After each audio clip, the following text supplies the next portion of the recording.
Hi, welcome to BeebeFlicks, our monthly show where we talk all about what we've been streaming, watching, and enjoying in the past month, or sometimes longer ago than that, but we're still enjoying it. We're talking about it now. And today I am Brigid I'm from the reference department, and I am joined by Jeff from the reference department and Alyssa from the reference department. Okay, so let's get right to it. Jeff, what have you been watching lately? I'm going first. Okay.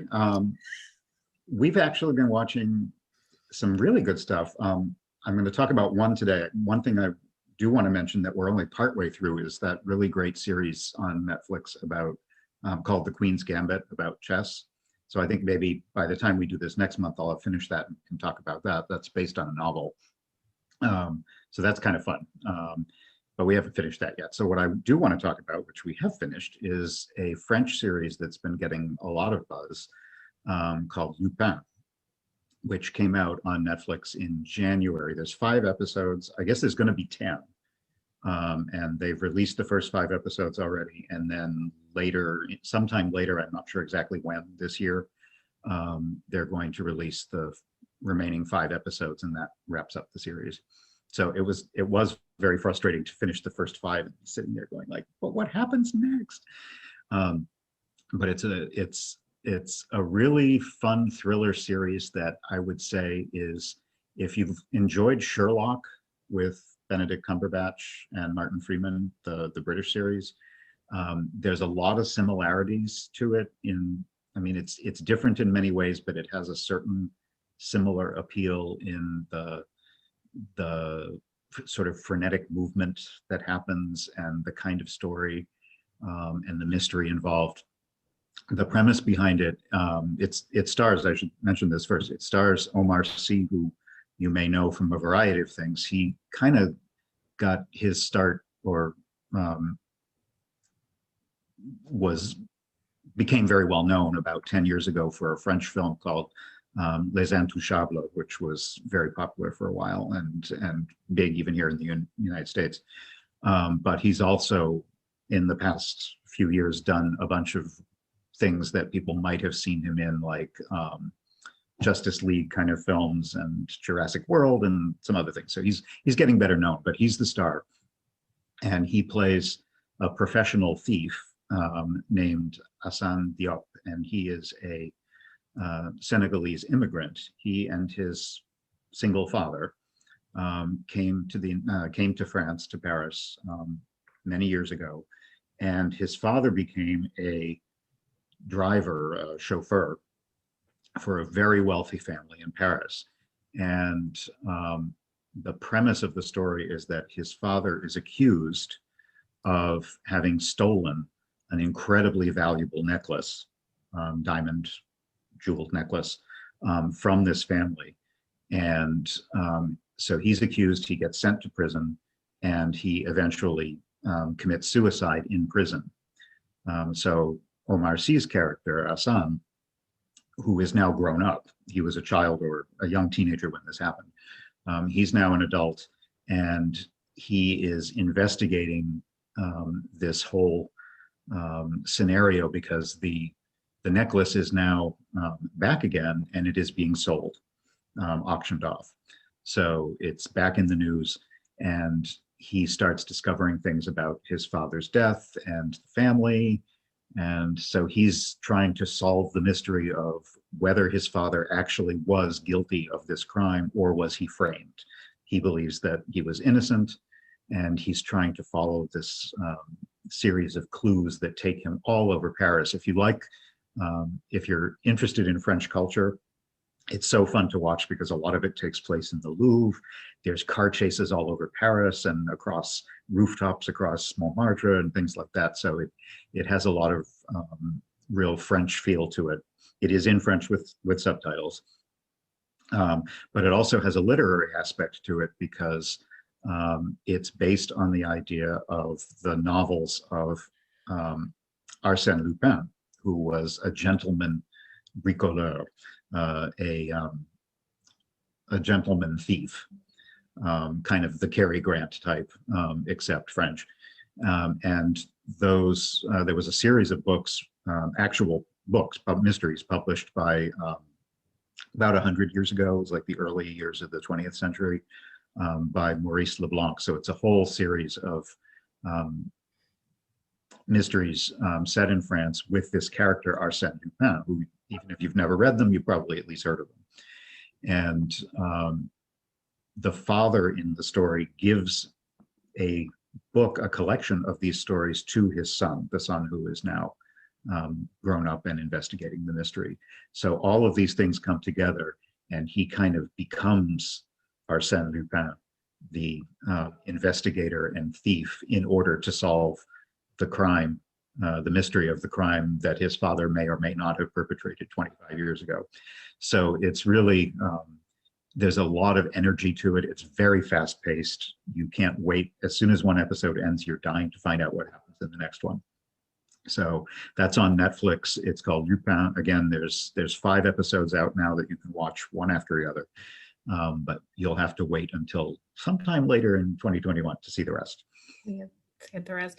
I was gonna say that it's more sort of inspired by, but there is some younger people might be familiar with the character of Arsène Lupin and the stories from, there's an anime called Lupin the Third, which is about the grandson of the person who's in the stories.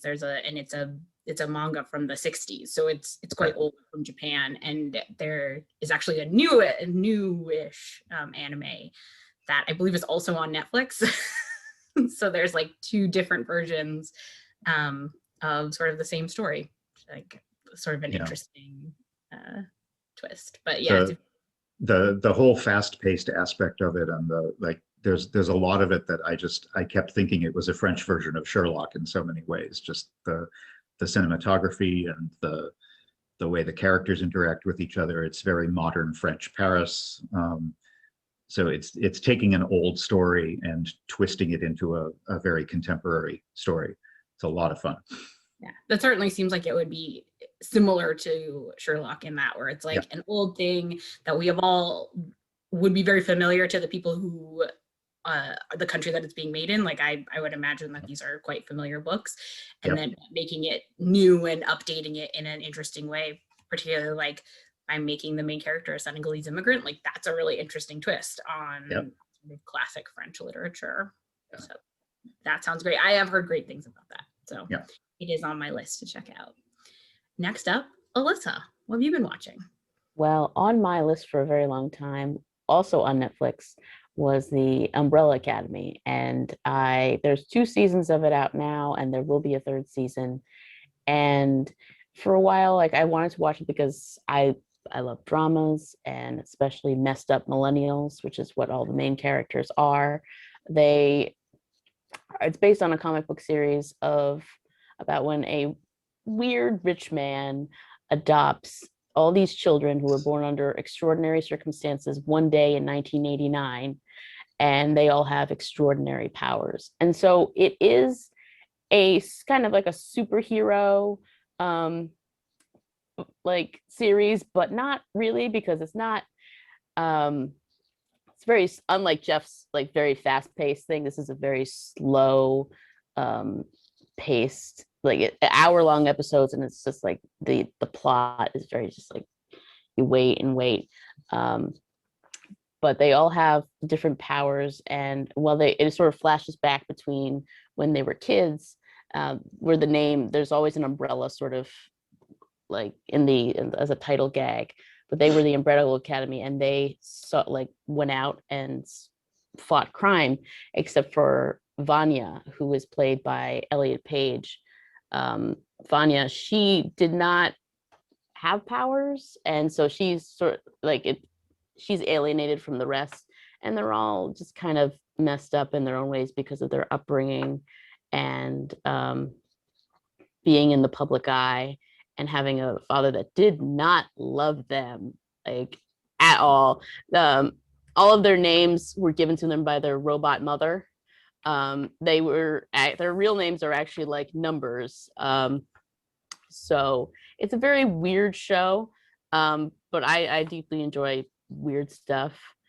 So this is reminding me a little bit of Miss Peregrine's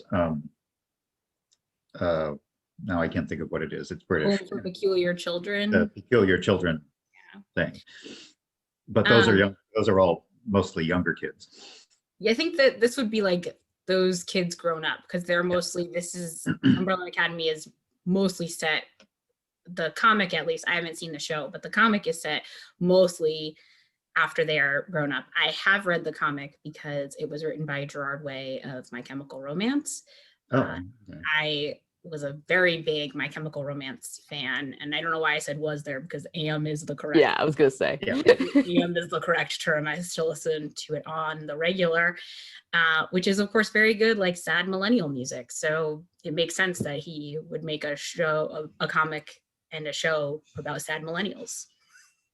Yeah, and it's very interesting how they play with the idea of family. Like they're very much, they want to be their own individuals, but they're always coming back to that idea of like they are family, and like you can't leave, like they're trapped in some sort of way as well, and it's just messed up. Well, it seems it's interesting because like Gerard Way is also a millennial. He's on the older edge, but would be considered a millennial. And a lot of the pop culture that we consumed, I am also a millennial, as a youth, are things like the Boxcar Children, which are again like a group of orphans who are adopted by a rich person. Now they are already siblings when they are adopted, and he's a good dad, but there's like a lot of that sort of, I think like that's one of the things that I think of is like the Boxcar Children, where it's like they have extraordinary mystery solving abilities, and thus they get adopted by like an eccentric rich person who just wants to be their dad. And it's like that's Annie as well. So I think like every generation has some version of like misfits that come together and form their own group and become greater than the sum of their parts from doing that. I will also say that the show is kind of violent, but not nearly as violent as The Boys, which we've talked about on, because I finally watched that, and God, is that gory. This is pretty violent, but it's sort of manageable. Yeah, I also think that's it's like they're, both of those are like deconstructing superhero stories in their way, but are not on the same like level of extremity with that, where you can see the inspiration in the various like the comics that those are adapted from. They're kind of inspired by different sets of comics, whereas like the Umbrella Academy is more inspired by like weird 80s comics about strange superheroes who aren't really superheroes, and like the Boys comics are more inspired by things also from the 80s, but that were like violent, where like superheroes are like super violent and scary, like The Dark Knight Returns and Watchmen. So it's like they're coming out of similar inspirations that they like could divulge at point of origin, which is why it wouldn't be as violent. I'm just gonna get into the weeds on like what comic inspirations are here. So we're try to leave that one for a graphic novel roundtable. Is anything else? I think just that each season is sort of based on the comic itself was sort of like a limited series in each one. So the first season was based on the first limited series, and the second one, same deal. And there's elements of time travel. I forgot to mention that. That's always fun. That's a big part of the show. So yeah. No, so can't leave out the time travel. Don't leave out the time travel. That's a big selling point, I think, where people will want to. I love anything that has time paradoxes, and yeah. Season 5 of Lost, my favorite season of Lost. So I guess it's my turn to talk about what I'm watching. It has no time travel and no superheroes and no exciting gentleman thieves. Car chases, anything? No car chases. I want to talk about some movies that are recently on streaming platforms, or some of them are going to come to streaming soon. And they're all being hailed as some of the best movies of 2020, so likely to be nominated for Oscars. So if that is something that you are interested in, it might be worth watching some of these movies. So the first one that I'm going to talk about is called Nomad Land by the director Chloe Zhao. It is on Hulu right now. You can watch it with a Hulu subscription. It is her second narrative feature and her third feature totally. She made a documentary. And she also previously made a film called The Rider, which is about a rodeo rider who gets injured and can't do that anymore, and sort of what he does with his life afterwards.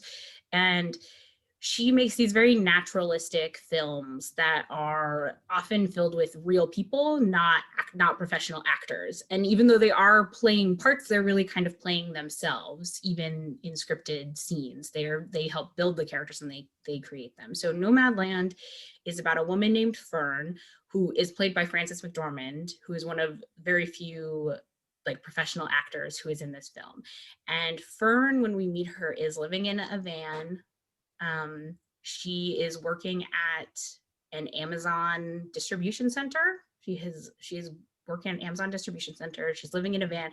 She's part of what Amazon does. They have like this like camper force, which are like people who they pay for you to park your camper near the Amazon campuses. And then they also pay you, but you work during only peak times. So she works there during the Christmas rush. So it's like she's there from like the end of November until roughly New Year's, when they stop paying for it. And she has left home, but it's not so much that she's left home as her home no longer exists. In fact, literally, when we open, I'm going to give a little more detail on this. So when we open the film, we open on a title screen that talks about this town called Empire, which is in Nevada, which is entirely owned by a gypsum mine, which has shut down because they make sheetrock. And there is, in 2011, which is when the movie begins, there is no demand for it because of the housing crash. So they've shut down this mine, and essentially, since the town is entirely owned by the company, they've shut down the town. So it literally says like the zip code assigned to the town was put out of commission in 2011. Like it stopped existing because nobody lived there. There's no other reason to be there. So she has like set out into the world to live in this van and do things. And through this experience, she meets other people who are also sort of modern day nomads, most of whom are older Americans who cannot afford to retire. So they are living cheaply in RVs and vans, driving around the country, taking jobs temporarily on a temporary basis, just to make ends meet and to live. In this experience, she meets some other people, all of whom are like actual nomads. So the people who are playing these are like, they're using their real names. They are real people who really live this life. I think most of them are extraordinary. It's incredible. Like they are playing very close to themselves, but there's still like great performances in here. And I felt so much for these people. There is one other professional actor in the cast. It is David Strathairn. He is playing another nomad who meets Frances McDormand's character Fern, and obviously is kind of attracted to her, and they kind of have I wouldn't even call it a romance, but like a connection, something, and he has his own story. I thought this movie it's gorgeous. It's beautifully shot. It has really wonderful performance for Frances McDormand. She feels so like lived in and true in this performance. I can't recommend it enough. And it is on Hulu, so you can watch it. I'm so excited because when I first heard, I've been wanting to watch this for a long time, and I thought it was on HBO, something I don't have. So when I found out this week that it was on Hulu, I got all excited. My weekend is planned. Yeah. I also think I think it hit particularly hard for me right now because we have been doing so many things with respect to homelessness and sort of houselessness, and people that seeing it, that it is in essence a depiction of that life, because these are all people who cannot afford to live without doing this sort of nomadic life. And some of them, it's sort of split, because some of them do seem like this is the only way they would want to live. Like they don't want to live in the city. They don't want to live tied down. But for some of them, it's definitely not a choice. And it's definitely something that they have to do because they can't afford to retire. So you're seeing like people in their 60s and 70s who have to work forever, who don't have, and it is based on a book by Rebecca Bruder is her name, and it's also called Nomad Land. I haven't read the book, but it goes more into depth with the sort of stories of people who are experiencing this life, some of whom featured in the book are in the movie as well, so as the real people. So that's a wonderful movie. I think it's definitely one to watch. And even if for no other reason, if you don't care about the Oscars, but you do like to be, in front of Marvel movies, Chloe Zhao's next project is actually, she's making a superhero movie for Marvel called The Eternals, which is supposed to come out next year, I think. So you could be on the cutting edge of a next big director for huge blockbuster films. When are the Oscars? Aren't they kind of late this year? Yes, so like the Oscars are they're in April, I believe. We're still almost a month out from nominations. They had extended the sort of way back almost a year ago when we first went into lockdown. They kind of extended the deadline for into February. So anything that came out by February was still is technically still a 2020 movie as far as the Oscars are concerned. Because it's been such a strange year for the film industry. And, yeah. So I believe at the time, the idea was that they were thinking that there was a possibility that theaters would be open in like December and January, and some of the big end of year releases that have since been pushed off until the end of this year might come out. And so there would be more sort of blockbusters or big movies would open. That obviously didn't happen. So they're still, basically what they wanted was the possibility of like a Dune or Steven Spielberg's West Side Story to open, but neither of those have opened. So they just have like more time for smaller movies to have been folded into the Oscars. I think if the quality of film is Nomadland, they have no problems with quality because it's really excellent. And I'm going to describe one more because it's also, okay. I think we still have some time, so I will be quick on this one.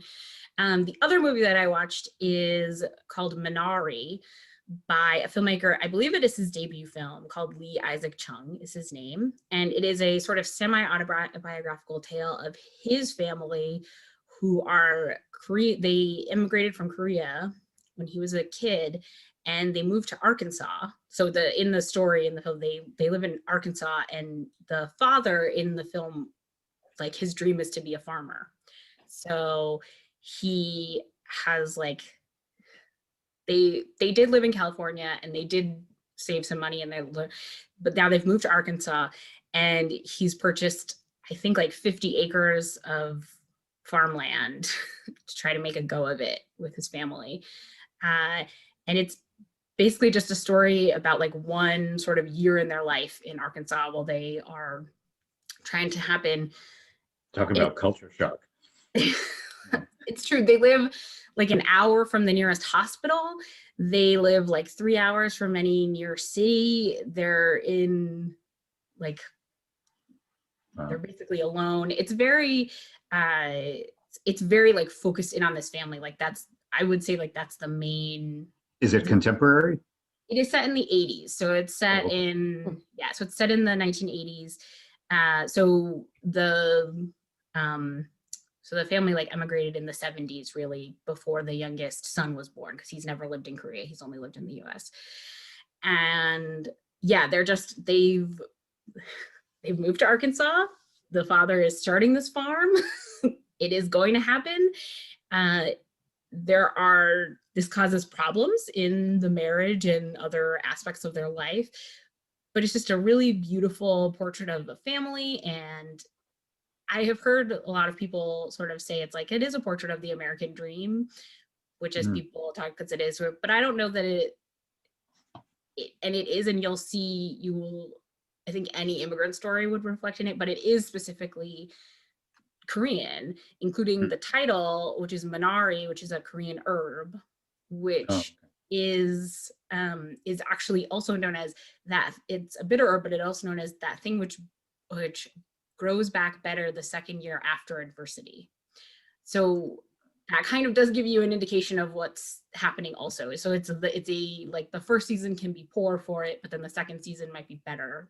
Second growing season for Manari might be better.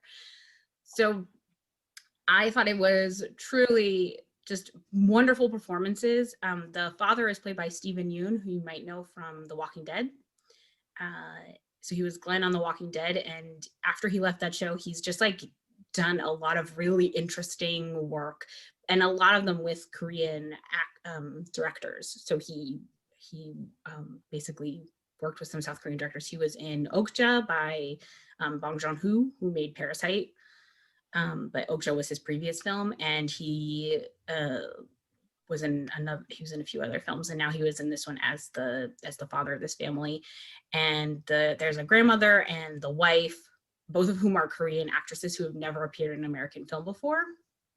So, and I will say the youngest child, who's played by a little actor called Alex Kim, is so cute. He's adorable. He's like the most adorable, like one of the most adorable movie children. So I highly recommend if you enjoy cute children or anything. It is another movie that I cried quite a bit through. So there's one thing that we know the Oscars enjoy, it's sadness. So that's two possibilities. That is still not in like wide rental availability. You can, for the next few days at least, through the Independent Film Festival of Boston is hosting some screenings through A24's streaming platform. And if you rent it through them, some of that money actually benefits the Brattle Theater in Cambridge. Yeah, okay. But it will be like available from all of the rental places like Amazon Prime and Vudu soon enough. And eventually it would even end up on Canopy because it's an A24 film and they all. Oh, that's true. Yeah. So, but that probably would be a while. But if you really wanted to wait, then you didn't mind about waiting. I'll get there eventually. But yeah, so those are my two movie picks of the week. Different looks at the American dream, both of them kind of sad. Get out the Kleenex. Also, yeah, but also beautiful. So highly recommend them both. I think that's it, unless anyone else has. That's all I have. Yeah, me too. All right, so we will be back next month to talk about more things. I'm sure we'll have watched more by then. Until then, happy streaming. Okay, yeah. Bye, everyone. Bye.